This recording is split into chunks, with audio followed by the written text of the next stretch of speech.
میں سے ایک رسول ان کے اندر بھیج دیا ہے۔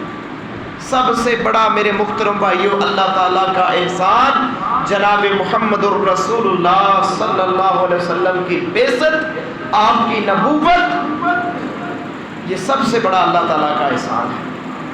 اللہ سے دعا ہے اللہ تعالیٰ ہمیں اس احسان کی قدر کرنے کی توفیق عطا فرمائے۔ میرے محترم بھائیوں، بہت بڑا نبی، عظیم نبی، بہت بڑی شان رکھنے والا، سارے نبیوں کا سردار، پوری کائنات کا، عرشوں کا، فرشوں کا سردار محمد کریم علیہ الصلوۃ والسلام اللہ نے ہمیں عطا فرمایا ہے۔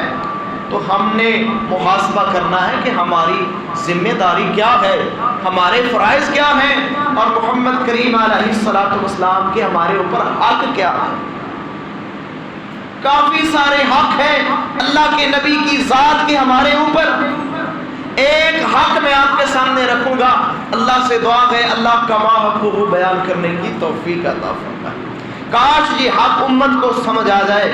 ہم نے اللہ کے نبی کا یہ حق سمجھا کہ میلاد کروا لیں، جلسہ کروا لیں، کانفرنس کروا لیں اور جھنڈیاں لگا لیں، گھروں کو سجا لیں، مساجد کو سجا لیں تو اللہ کے نبی کا حق ادا ہو جائے گا۔ نہیں میرے محترم بھائیوں، یہ ساری فروعی باتیں، یہ ساری ثانوی باتیں ہیں، ان کی کوئی خاص اہمیت نہیں ہے۔ خاص اہمیت اس انسان کو ہے جو اللہ کے نبی کے حق ادا کرتا ہے، حق پہچانتا ہے کہ اللہ کے نبی کے ہمارے اوپر حقوق کیا ہے۔ تو میرے محترم بھائیوں، سب سے پہلا حق میں آپ کے سامنے رکھتا ہوں جناب محمد الرسول اللہ صلی اللہ علیہ وسلم کا جو پہلا حق ہے وہ ہے الایمان بہ، کہ محمد کریم علیہ الصلوۃ والسلام کے اوپر ایمان لایا جائے، ان کو نبی تسلیم کیا جائے، ان کی باتوں کو حق سمجھا جائے، اس ذات کے اوپر ایمان لایا جائے، وہ جو فرمائے حق سچ سمجھا جائے۔ یہ سب سے پہلا حق ہے محمد الرسول اللہ صلی اللہ علیہ وسلم کی ذات کا ہمارے اوپر، کیونکہ میرے نبی ساری کائنات کے لیے نبی بن کے آئے ہیں۔ میرے محترم بھائیوں، بہت بڑا اللہ تعالیٰ نے اعزاز آپ کو نوازا ہے۔ اللہ فرماتے ہیں وَمَا أَرْسَلْنَاكَ إِلَّا كَافَّةً لِلنَّاسِ بَشِيرًا وَنَذِيرًا۔ اللہ فرماتے ہیں میرے نبی محمد کریم علیہ الصلوۃ والسلام، ہم نے سارے انسانوں کے لیے، پوری دنیا کے انسانوں کے لیے ہم نے آپ کو بشیر، خوشخبری دینے والا، نذیر، برے انجام سے ڈرانے والا، پوری کائنات کے لیے بنا کے بھیجا ہے۔ یہ بہت بڑا اعزاز ہے محمد کریم علیہ الصلوۃ والسلام کی ذات کو، ساری دنیا کے لیے نبی بن کے آئے۔ قیامت تک، آخری انسان تک اللہ کے نبی کی نبوت بعثت چلے گی۔ جو انکار کرے گا، جناب محمد الرسول اللہ صلی اللہ علیہ وسلم نے فرمایا، میرے محترم بھائیو صحیح مسلم کی حدیث ہے، اللہ کے نبی فرماتے ہیں والذی نفس محمد بیدی لا يسمع به احد من هذه الامه یہودیا ولا نصرانیا ثم يموت ولم يؤمن بالذی ارسلتم به الا كان من اصحاب النار۔ جناب محمد الرسول اللہ صلی اللہ علیہ وسلم نے فرمایا کہ مجھے اس ذات کی قسم ہے جس کے ہاتھ میں محمد کی جان ہے، جو انسان بھی دنیا کے اندر میرے بارے میں سنے، یہودی ہو، عیسائی ہو، کسی مذہب کا تعلق رکھنے والا انسان ہو، جب تک وہ میرے اوپر ایمان نہیں لائے گا، جو کچھ میں لے کر آیا ہوں اس کو تسلیم نہیں کرے گا، اللہ کے نبی فرماتے ہیں میں محمد کہتا ہوں وہ جہنم کے اندر جائے گا۔ ہر انسان کے لیے لازم ہے کامیابی حاصل کرنے کے لیے، جنت حاصل کرنے کے لیے، اللہ کی رضا حاصل کرنے کے لیے محمد کریم علیہ الصلوۃ والسلام کے اوپر ایمان لانا فرض ہے، ضروری ہے۔ ایمان لائے گا تو جنت کے اندر جائے گا، اگر ایمان نہیں لائے گا تو اللہ کی رحمت سے دور ہو جائے گا۔ میرے محترم بھائیوں، یہ میرے نبی کا پہلا حق ہے کہ آپ کی ذات کے اوپر، آپ کی بات کے اوپر ایمان لایا جائے، کسی قسم کا شک، کسی قسم کا شبہ آپ کی ذات کے اندر یا آپ کی بات کے اندر نہ رکھا جائے، یہ میرے نبی کا پہلا حق ہے۔ اللہ سے دعا ہے اللہ ہمیں یہ حق ادا کرنے کی توفیق عطا فرمائے۔ میرے محترم بھائیوں، چند اللہ کے ولیوں کے ایمان دیکھتے ہیں، اللہ کے نیک بندے جن کے اوپر اللہ راضی، محمد کریم راضی دیکھتے ہیں کہ وہ کس طرح اللہ کے نبی کی ذات کے اوپر ایمان لائے، کس طرح انہوں نے اللہ کے نبی کی بات کو تسلیم کیا۔ انشاءاللہ ایمان تازہ ہوگا۔ اللہ سے دعا ہے اللہ تعالیٰ سمجھنے کی اور عمل کرنے کی توفیق عطا فرمائے۔ میرے محترم بھائیو، سلسلہ صحیحہ کے اندر حدیث موجود ہے 3550 نمبر کے اوپر، جناب محمد الرسول اللہ صلی اللہ علیہ وسلم آسمان پر تشریف لے جاتے ہیں، اللہ آپ کو معراج کرواتے ہیں، مکے سے بیت المقدس گئے، مسجد اقصیٰ گئے، پھر آسمانوں کی سیر کی، پھر واپس آئے۔ اللہ کے نبی نے یہ بات اپنے اصحاب کو سنائی، بات کا چرچا عام ہو گیا، بات پھیلتے پھیلتے مشرکین مکہ تک بات پہنچ گئی کہ اللہ کے نبی رات کے کچھ حصے میں مسجد اقصیٰ گئے ہیں، پھر آسمانوں کی سیر کی، پھر صبح ہونے سے پہلے پہلے مکے کے اندر پہنچ گئے ہیں۔ یہ بات مشرکین مکہ تک پہنچ گئی۔ اب وہ بڑے خوش ہوئے محترم بھائیوں، بڑے خوش ہوئے کہ یہ بڑی عجیب بات ہے، ہم اللہ کے نبی کے جو صحابی بنے ہوئے مسلمان ہیں ان کو یہ بات سنائیں گے، ان کو سمجھ آ جائے گی کہ اللہ کا نبی جھوٹا ہے۔ یہ کتنی بڑی کہانی ہے، نعوذ باللہ من ذالک۔ کیسے ہو سکتا ہے کہ مہینوں کا سفر ایک رات کے کچھ حصے میں طے ہو جائے؟ انہوں نے اس کہانی کے اندر مزید اضافہ کیا، میرے نبی کے صحابہ کو وہ کہانیاں سناتے ہیں کہ دیکھو تمہارا نبی کیا کہہ رہا ہے، تمہارا نبی کتنا بڑا جھوٹ کر رہا ہے، نعوذ باللہ من ذالک۔ انہوں نے بڑے لوگوں کو گمراہ بھی کیا، جو نئے نئے مسلمان ہوئے تھے، ابھی تک ان کے دلوں کے اندر ایمان جاگا نہیں تھا، کچھ لوگ مرتد بھی ہوئے، لیکن انہوں نے سب سے بڑی کوشش جو کی وہ یہ کی کہ سیدنا ابو بکر صدیق جو محمد کریم علیہ السلام کے سب سے بڑے ساتھی ہیں، ہمیشہ ساتھ رہے ہیں، سب سے بڑا ساتھ دیا ہے خیرات کے اندر محمد کریم علیہ السلام کا، تو ابو بکر صدیق نے دیا ہے رضی اللہ عنہ۔ مشرکین مکہ بھاگے بھاگے ان کے پاس گئے کہ سناتے ہیں کہانی، سمجھ آ جائے کہ ابو بکر صدیق کو کتنا بڑا جھوٹ ہے۔ نعوذ باللہ من ذالک، جناب محمد الرسول اللہ صلی اللہ علیہ وسلم کے عظیم صحابی کے پاس جاتے ہیں اور کہتے ہیں کہ آپ کو بتائیں آپ کا ساتھی کیا کہہ رہا ہے کہ رات کے ایک حصے کے اندر مسجد اقصیٰ بھی دیکھی، آسمانوں کی سیر بھی کی، اور پھر صبح ہونے سے پہلے پہلے مکے میں واپس بھی آ گیا۔ تو سیدنا ابو بکر صدیق فرماتے ہیں یہ کس نے بات کی ہے؟ کہتے ہیں آپ کے نبی نے بات کی۔ اللہ اکبر کبیرہ، کیا خوبصورت جملے ارشاد فرمائے سیدنا ابو بکر صدیق نے، فرماتے ہیں قال نعم لئن کان ذلک لقد صدق، کہتے ہیں اگر یہ بات محمد کریم علیہ السلام نے فرمائی ہے کہ رات کے کچھ حصے میں مسجد اقصیٰ فلسطین گئے، آسمانوں کی سیر کر کے واپس آ گئے، اگر یہ بات میرے نبی نے کہی ہے، میں ابو بکر گواہی دیتا ہوں کہ میرے نبی کی یہ بات سچی ہے، 100% بات سچی ہے میرے نبی۔ مکے والے حیران رہ گئے کہ یہ کیسا عجیب معاملہ ہے، یہ کیسا عجیب ایمان ہے، یہ کیسا عجیب تعلق ہے کہ ہماری سمجھ میں یہ بات نہیں آ رہی، مہینوں کا سفر رات کے کچھ حصے میں طے ہو جانا اور پھر اس کی ابو بکر تصدیق کر دے۔ کہتے ہیں ہمیں یہ بات سمجھ میں نہیں آ رہی۔ سیدنا ابو بکر صدیق فرماتے ہیں تم یہ بات کرتے ہو، میں تو یہ بھی کہتا ہوں لا اصدق فیما هو ابعد من ذلك، میں تو اس سے بھی بڑی ناقابل یقین باتوں کی تصدیق کرتا ہوں۔ صبح بھی وحی آتی ہے، شام بھی وحی آتی ہے، آسمانوں سے خبریں شام کو بھی آتی ہیں، رات کو بھی آتی ہیں، دن کو بھی آتی ہیں۔ ابو بکر فرماتے ہیں میں ان کی بھی تصدیق کرتا ہوں۔ اس کو میرے محترم بھائیوں ایمان کہتے ہیں کہ جو بات محمد الرسول اللہ صلی اللہ علیہ وسلم سے ثابت ہو جائے، پھر بندہ چونکہ چنانچہ یہ وہ پھر یہ باتیں نہ کرے کہ محمد کریم نے فرما دیا ہے، وہ حق ہے، سچ ہے، اس کے اوپر ایمان لانا واجب ہے۔ یہ ہے محمد الرسول اللہ صلی اللہ علیہ وسلم کا حق۔ اللہ سے دعا ہے اللہ ہمیں بھی ایسی زندگی اور ایسا ایمان نصیب فرمائے۔ آگے سنیے، جناب محمد الرسول اللہ صلی اللہ علیہ وسلم کا ایک بڑا عظیم صحابی ہے حضرت خباب بن ارت۔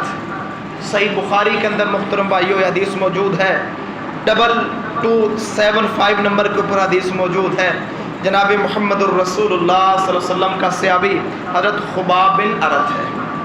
میرے محترم بھائیوں، جہاں تک میری آواز جا رہی ہے، جو میری آواز کو سن رہے ہیں ان کو اصحاب رسول کا ایمان دیکھنا چاہیے اور اپنے ایمان کا بھی جائزہ لینا چاہیے کہ میرا ایمان کیا ہے اور اصحاب رسول کا ایمان کیسا ہے۔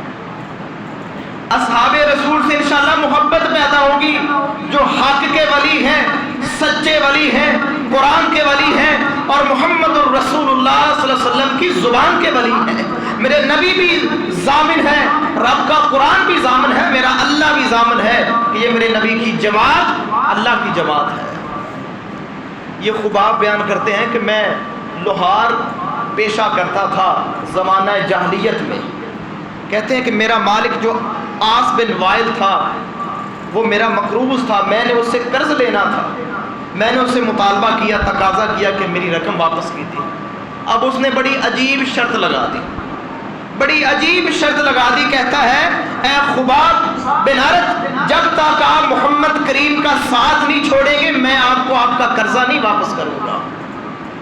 پہلے کلمہ چھوڑیے، محمد کریم علیہ الصلوۃ والسلام کا ساتھ چھوڑیے، پھر میں آپ کو آپ کی رقم واپس کروں گا۔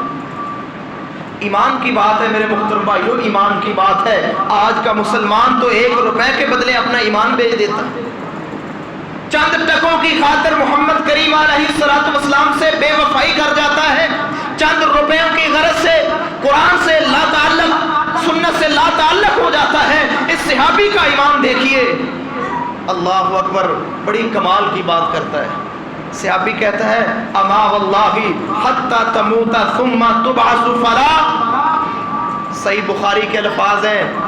حضرت خباب بن ارد کہتے ہیں بدبخت تو کہتا ہے محمد کا ساتھ چھوڑ دے، میرا ایمان چیک کر، میں یہ کہتا ہوں تو مر کے دوبارہ زندہ بھی ہو جائے میں نے پھر بھی محمد کا ساتھ نہیں چھوڑنا، تو میری آنکھوں کے سامنے مر جائے پھر زندہ ہو جائے میں نے پھر بھی محمد کریم کا ساتھ نہیں چھوڑنا۔ تو پیسوں کی بات کرتے ہیں، یہ ہوتے ہیں میرے محترم بھائیوں ایمان والے لوگ، جن کو اللہ کے نبی سے محبت تھی، ایمان کامل، یقین کامل تھا، رقم جانے دی ہے کوئی پرواہ نہیں کی ہے، گھر کی کوئی پرواہ نہیں کی ہے، کاروبار اپنے جائیداد کی کوئی پرواہ نہیں کی، پرواہ کی ہے تو صرف محمد الرسول اللہ صلی اللہ علیہ وسلم کی پرواہ کی ہے۔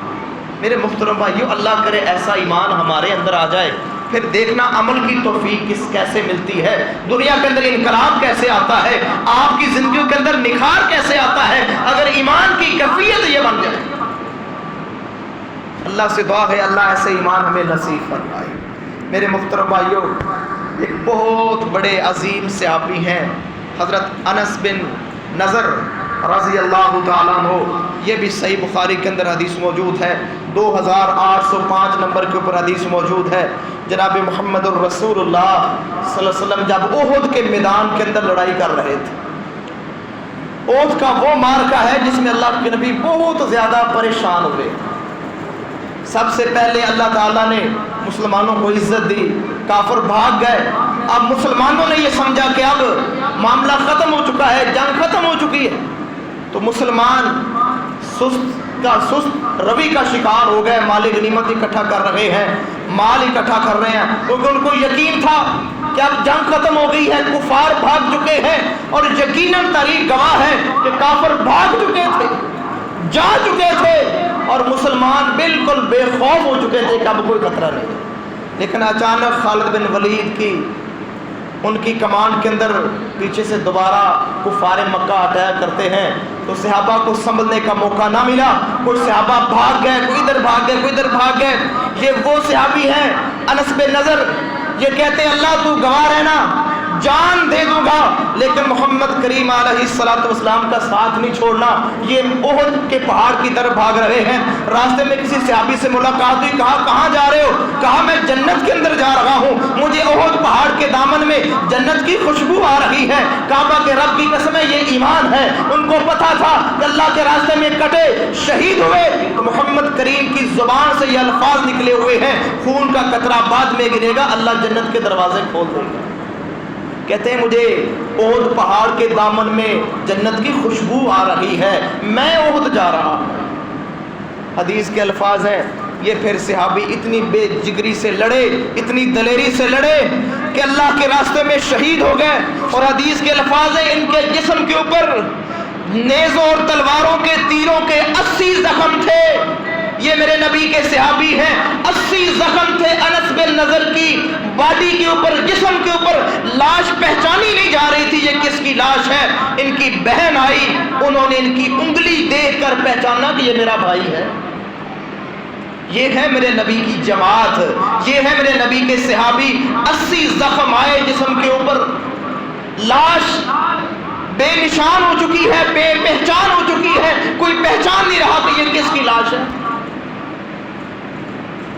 لوگ باتیں کرتے ہیں اصحاب رسول کے اوپر، ان لوگوں کو ڈرنا چاہیے، اللہ کے خوف سے ڈرنا چاہیے کہ یہ نبی کی جماعت ہے جنہوں نے اسلام ہم تک پہنچایا ہے، دین ہم تک پہنچایا ہے، اپنی جان دے کر، اپنا مال قربان کر کے دین ہم تک پہنچایا ہے۔ اگر وہی عادل نہ رہے، ہم کہیں کہ وہی مرتد ہو گئے تھے، ان کے اندر ایمان نہیں تھا، تیرے ایمان کی گواہی کون دے گا؟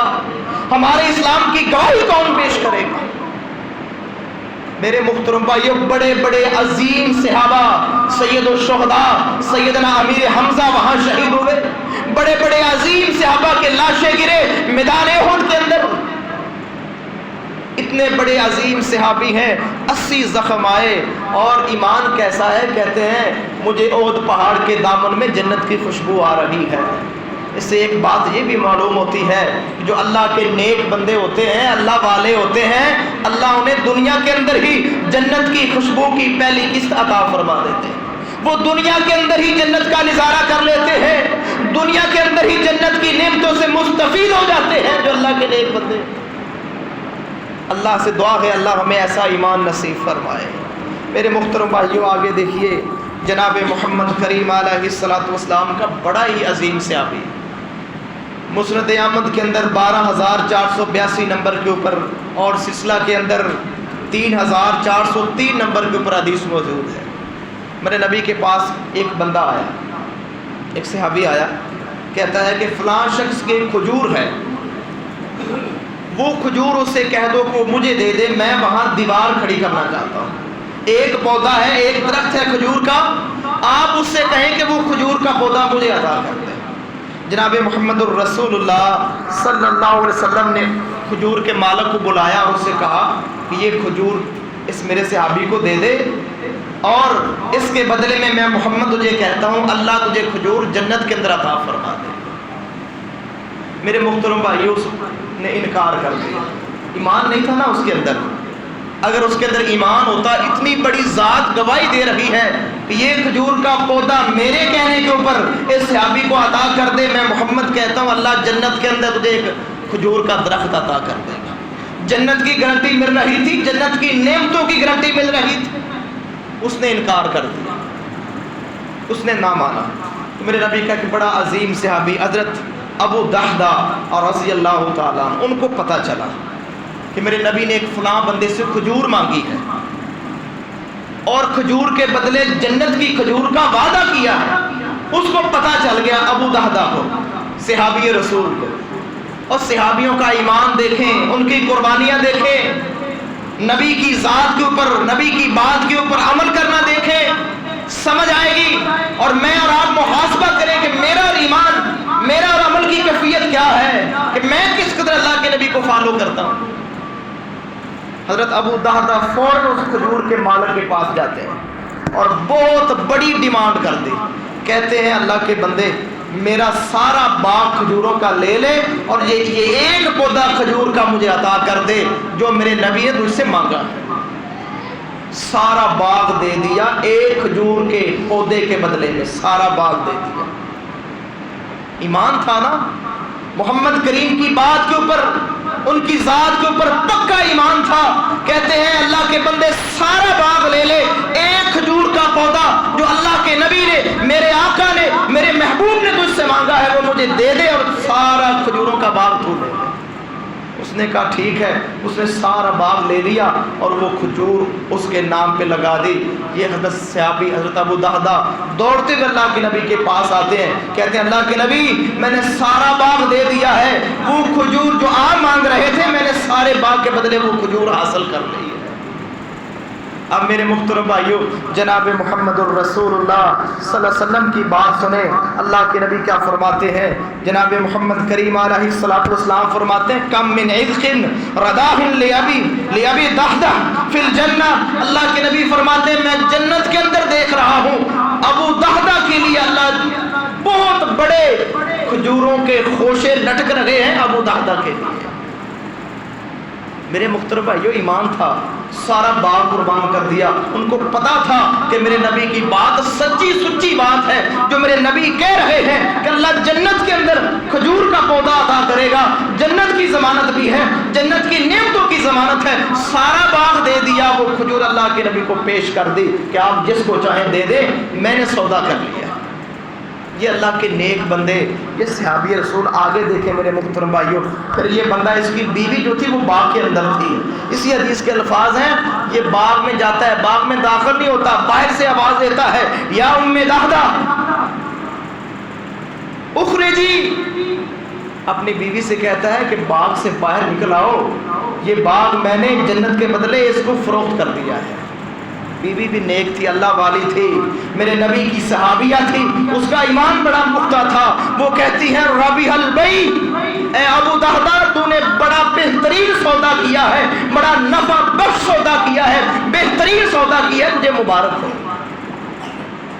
یہ تھا میرے محترم بھائیوں صحابہ کا ایمان محمد کریم کی بات کے اوپر. سارا کچھ قربان کر دیا کہ نبی کی بات سچی ہے, نبی کی ذات سچی ہے, کوئی پرواہ نہیں کی. اللہ کے نبی کی قدموں میں جو میرے نبی کی چاہت تھی اللہ کے نبی کو عطا کر. اللہ سے دعا ہے اللہ ایسا ایمان نصیب فرمائے. میرے محترم بھائیوں کامیابی اسی وقت ہی ممکن ہوگی جب محمد کریم علیہ الصلوۃ والسلام کے ساتھ سچی محبت کریں گے, ایمانی محبت کریں گے, پھر محبت کامل ہوگی. اللہ سے دعا ہے اللہ ایسی محبت نصیب فرمائے. آخری بات سنیں انشاءاللہ, بات ختم کرتے ہیں, ٹائم ہونے والا ہے. ابو داؤد کے اندر 3607 نمبر کے اوپر, نسائی کے اندر 4651 نمبر کے اوپر حدیث موجود ہے. ایک بہت ہی بڑے عظیم صحابی ہیں حضرت خزیمہ بن ثابت رضی اللہ تعالیٰ. میرے نبی نے ایک گھوڑا خریدا, دوران سفر اللہ کے نبی نے گھوڑا خریدا کسی عرابی سے. بات طے ہوگی, قیمت طے ہوگی. اللہ کے نبی ذرا تیزی میں جا رہے ہیں, وہ عرابی پیچھے پیچھے ہے. اللہ کے نبی کہتے ہیں کہ آپ میرے پیچھے آئیں, میں آپ کو قیمت دیتا ہوں. اب اللہ کے نبی تیزی میں تھے, وہ عرابی آہستہ آہستہ چل رہا تھا. جو پیچھے لوگ آ رہے تھے ان کو نہیں پتا تھا کہ یہ گھوڑا خرید لیا گیا. اب جو پیچھے لوگ آئے انہوں نے پھر اس گھوڑے کی قیمت بڑھا دی. اب صحابہ کو نہیں پتا تھا کہ اللہ کے نبی خرید چکے ہیں. اب اس عرابی کو خیال آیا کہ میں نے تو بہت کم قیمت میں یہ گھوڑا بیچ دیا ہے, بہت کم قیمت میں یہ گھوڑا بیچ دیا ہے, میں نے تو نقصان کر لیا ہے. اللہ کے نبی کو آواز دیتا ہے دور سے کہ اے محمد صلی اللہ علیہ وسلم, اگر آپ نے یہ گھوڑا خریدنا ہے تو خرید لیں, ورنہ میں اس کو بیچ رہا ہوں. اللہ کے نبی فرماتے ہیں کہ اللہ کے بندے اللہ سے ڈر, میری اور آپ کی بات طے ہو چکی ہے, میں نے یہ گھوڑا خرید لیا ہے, میں ابھی جا کر آپ کو قیمت دیتا ہوں. اب وہ بندہ بڑا چلاک تھا, بڑا ہوشیار تھا, بحث کر رہا ہے. اس کے ذہن میں لالچ آ رہا تھا کہ قیمت زیادہ مل جائے گی, سودا میں ختم کر دیتا ہوں. بحث کر رہا تھا اور کہتا ہے اے محمد الرسول اللہ صلی اللہ علیہ وسلم گواہ پیش کریں, میرا اور آپ کا جو سودا ہوا ہے گواہی پیش کریں, کہاں ہوا ہے ہمارا سودا. یعنی جھوٹ بول رہا ہے اور سودا توڑنے کی کوشش کر رہا ہے. جناب محمد الرسول اللہ صلی اللہ علیہ وسلم فرماتے ہیں یہ بات تو ٹھیک ہے کہ میرے اور آپ کے درمیان کوئی گواہ نہیں ہے. تو یہاں سے ایک بات بھی نکلتی ہے کہ گنجائش نکلتی ہے کہ اگر انسان کوئی سودا کر رہا ہو تو گواہ رکھنا کوئی لازم نہیں ہے, رکھ لے تو بہتر ہے. اگر عین وقت گواہ موجود نہ بھی ہو تو پھر بھی بیع اور تجارت ہو سکتی ہے. اللہ کے نبی فرماتے ہیں یہ بات تو ٹھیک ہے کہ یہ بات میرے اور آپ کے درمیان ہے, کوئی دوسرا نہیں جانتا. اب یہ باتیں ہو ہی رہی تھی تو میرے نبی کا اس صحابی دور سے آیا, حضرت خزیمہ بن ثابت رضی اللہ تعالیٰ. یہ میرے نبی کا بڑا عظیم صحابی آتے ہی کہتا ہے کہ عرابی میں گواہی دیتا ہوں کہ محمد کریم علیہ السلام نے گھوڑا آپ سے خریدا ہے. اللہ کے نبی بھی حیران ہو گئے, دیکھ رہے ہیں, پیچھے مڑ کے دیکھا, کہا خزیمہ تجھے کیسے پتا, تو موجود نہیں تھا جب ہم سودا کر رہے تھے, جب ہمارا سودا طے ہو رہا تھا تو موجود نہیں تھا, تو کیسے گواہی دے رہا ہے.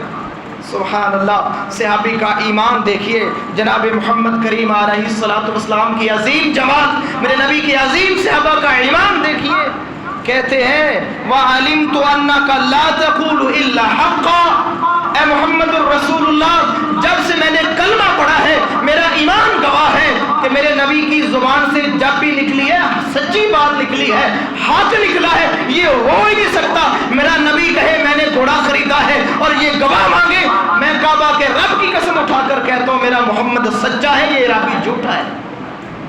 اللہ کے نبی بڑے خوش ہوئے اور میرے نبی نے ایک اعزاز عطا فرمایا، ایمان تھا نا صحابی کا، اتنا مضبوط ایمان تھا کہ میرے نبی کی زبان سے جو بات نکلتی ہے حق نکلتی ہے، سچ نکلتی ہے، آپ نے تو کبھی نبوت سے پہلے بھی جھوٹ نہیں بولا، یہ کیسے ممکن ہے کہ آپ نبوت کے بعد جھوٹ بولیں؟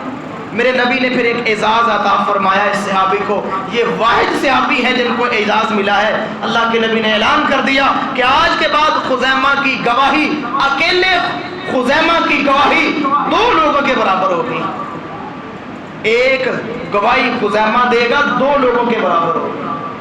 اور میں تفسیر کے اندر پڑھ رہا تھا، قرآن کی جو یہ آیت نازل ہوئی ہے من الرجال من المؤمنین رجال، اس آیت کی جب قرآن تدوین ہو رہا تھا، قرآن جمع ہو رہا تھا عہد صدیقی کے اندر، تو اس وقت کوئی بھی قرآن کی جب آیت لکھی جاتی تو 2 صحابہ کی پہلے گواہی لی جاتی، 2 صحابہ گواہی دیتے کہ یہ قرآن کی آیت ہے، پھر اس کو لکھا جاتا۔ لیکن جب قرآن کی یہ آیت آئی اور خزیمہ بن ثابت نے گواہی دی تو ان کے اکیلے کی گواہی کے اوپر یہ قرآن کے اندر آیت لکھ دی گئی کہ محمد کریم علیہ السلام نے اعزاز عطا فرمایا تھا کہ میرا خزیمہ گواہی دے گا تو 2 بندوں کے برابر اس کی گواہی ہوگی۔ میرے محترم بھائیو، یہ ایمان ہوتا ہے، ایسا ایمان اللہ کرے ہمیں نصیب ہو جائے۔ کتنے ایسے معاملات ہیں، کتنی ایسی سنتے ہیں، کتنے ایسے اعمال ہیں، اللہ کے نبی کی بشارتیں موجود ہیں، وعیدیں موجود ہیں، تاکیدیں موجود ہیں، لیکن میرے محترم بھائیو ہم ٹس سے مس نہیں ہوتے، روز سنتے ہیں یہ کرو گے تو جہنم ہے، اللہ کا عذاب ہے، یہ کرو گے تو بشارت ہے، خوشخبری ہے، لیکن عمل میں محترم بھائیو ہم سوچتے ہیں۔ وجہ کیا ہے؟ ہمارا ایمان وہ نہیں ہے جو ایمان ہونا چاہیے محمد کریم کی ذات کے اوپر۔ اللہ سے دعا ہے اللہ ہمیں اپنے ایمان کا محاسبہ کرنے کی توفیق عطا فرمائے۔ اللہ سے دعا ہے اللہ کمی کوتاہی معاف فرمائے اور جناب